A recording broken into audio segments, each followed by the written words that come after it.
മോളെ പാറു. ആരാണ് ആ പാറു? അറിയില്ല. ആ വിളിയിലൂടെ എന്തോ സംഭവിച്ചിട്ടുണ്ട്, നോക്കാം. മോളെ പാറു എന്ന വിളിയിലൂടെ ഇനി ഒരിക്കലും ഉണ്ടാകില്ലെന്ന് കരുതിയ രണ്ടു പേരുടെ കൂടിച്ചേരലിലാണ് കൊല്ലം പത്തനാപുരത്തെ ഗാന്ധിഭവൻ വേദിയായത്.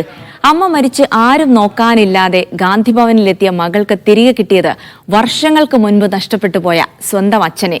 കടയ്ക്കൽ സ്വദേശികളായ സജീവും സങ്കീർത്തനയുമാണ് വീണ്ടും കണ്ടുമുട്ടിയത്. അച്ഛന്റെയും മകളുടെയും വിശേഷങ്ങളുമായി ചേരുന്നത് ലിജോ റോളൻസ്.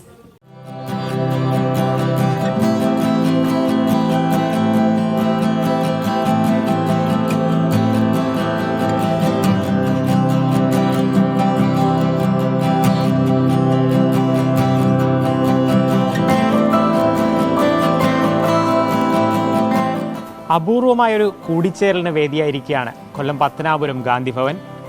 5 വർഷങ്ങൾക്ക് ശേഷം ഒരു അച്ഛനും മകളും കണ്ടുമുട്ടിയത് ഗാന്ധിഭവനിൽ വെച്ചായിരുന്നു.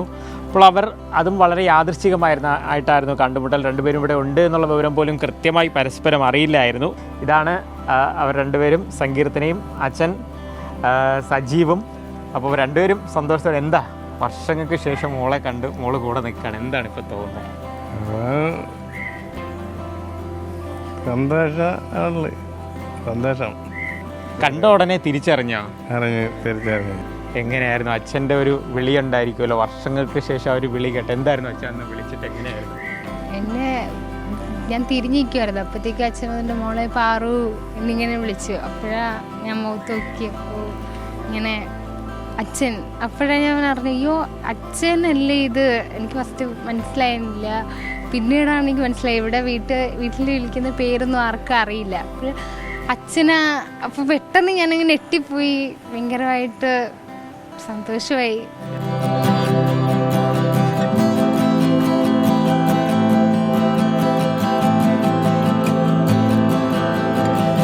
എനിക്ക് തോന്നുന്നു 2021 തോന്നുന്നു നിങ്ങൾ അവസാനമായിട്ട് കണ്ടത്. അതിന് ശേഷം ഒരു കൂടിച്ചേരൽ ഇങ്ങനെയെങ്കിലും മോള് പ്രതീക്ഷിച്ചു? ഒരിക്കലും ഇല്ല. ഞാൻ വിചാരിച്ചു ഇല്ല, അച്ഛനെ ഇനി കാണാൻ പറ്റില്ല, ഞാൻ ഒറ്റയ്ക്കാവുമെന്ന് വിചാരിച്ചു. പക്ഷേ ഗാന്ധിഭവൻ ഇടയാക്കി എന്ന് വേണം പറയാൻ. ഞാൻ അന്ന് പ്രസംഗിച്ചപ്പോഴൊക്കെ അച്ഛനിരുന്ന് കരയുമായിരുന്നു. ഭയങ്കര സന്തോഷം കണ്ടുള്ള കരച്ചിലെന്നാ പറഞ്ഞത്. മോക്ക് ഇങ്ങനെ അവാർഡ് സമ്മാനമൊക്കെ കരയുന്നത് എന്തിനാ? കാരണം മക്കൾക്ക് ഈ എല്ലാ മറ്റു കാര്യങ്ങളെല്ലാം തരണം ചെയ്ത് പഠിത്തത്തിൻ്റെ മേഖല കീഴടക്കാൻ കഴിഞ്ഞല്ലോ എന്നുള്ള ഒരു വേദന പ്രതീക്ഷിച്ചതല്ല. മക്കളുടെ സാഹചര്യം കൊണ്ട് അത്ര സങ്കടമാണ് തോന്നിയത്. ഇതിന് അതായത് ഇവിടെ ഗാന്ധിഭവനിൽ ഇവരുടെ ഒരു കൂടിച്ചേരലിന് വേദിയായി. അപ്പോൾ ഇവരുടെ എല്ലാം അമ്മയാണ് പ്രസന്ന അമ്മ എന്ന് പറയുന്നത്. മോളതാ പറഞ്ഞത് അമ്മയെന്നാണ് വിളിക്കുന്നതെന്ന് പറഞ്ഞത്. ഇവരുടെ ഒരു കൂടിച്ചേരൽ നമുക്ക് തന്നെ വല്ലാത്തൊരു അനുഭവമായിരിക്കില്ലേ? അനുഭവമാണ് ഇത്. ഇപ്പം അവള് 4 വർഷമായി വന്നിട്ട് ആരും ഇല്ലെന്നും പറഞ്ഞ് വന്ന ആ അച്ഛനെ ഇവിടെ വെച്ച് കണ്ട് അച്ഛൻ വന്ന് അവളെ പിടിച്ചപ്പോൾ ഉണ്ടായ സന്തോഷം ഓടി വന്ന് പറഞ്ഞ് അമ്മച്ചി എൻ്റെ അച്ഛനും ഇവിടെ ഉണ്ടായിരുന്നു. മോളെന്താ അപ്പോൾ അച്ഛനെ കണ്ടു വിശേഷങ്ങളൊക്കെ പറഞ്ഞ്, എന്താണ് ഇനിയുള്ള പ്ലാൻ? വലിയ പ്ലാനൊക്കെ ആണെന്ന് എനിക്കറിയാം. ഇനി പഠിക്കണം, പഠിച്ച് നല്ലൊരു LLBക്ക് അഡ്മിഷൻ എടുത്തു. അപ്പോൾ നല്ലൊരു ജഡ്ജാകണമെന്നാണ് ആഗ്രഹം. അപ്പോൾ ഗാന്ധിഭവൻ കൂടെ ഉണ്ട്, ഞാൻ പരിശ്രമിക്കുകയും ചെയ്യും. അപ്പോൾ എൻ്റെ ആഗ്രഹം, അച്ചാച്ചൻ്റെ ആഗ്രഹം നിറവേറ്റണം. പിന്നെ അച്ഛനെ നോക്കണം. ഇത്രയും കുടുംബാംഗങ്ങൾ, ഞാൻ ഒറ്റയ്ക്കല്ല എന്നിവിടെ വന്നപ്പോൾ എനിക്ക് മനസ്സിലായി.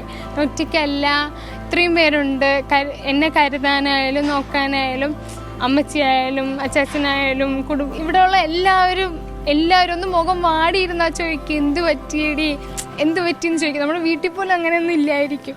പക്ഷേ ഇവിടെ എല്ലാവരും നമ്മളെ കരുതുന്നുണ്ടല്ലോ എന്നുള്ള ആ ഒരു സന്തോഷം ശരിക്കും ഭാഗ്യവതിയാണ്.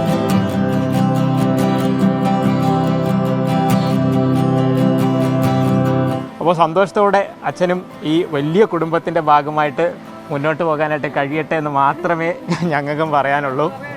ഗാന്ധിഭവനിൽ നിന്നും ക്യാമറ പേഴ്സൺ രതീഷ് മാടമ്പിശേലിനൊപ്പം ലിജോ റോളൻസ്, മീഡിയ 1.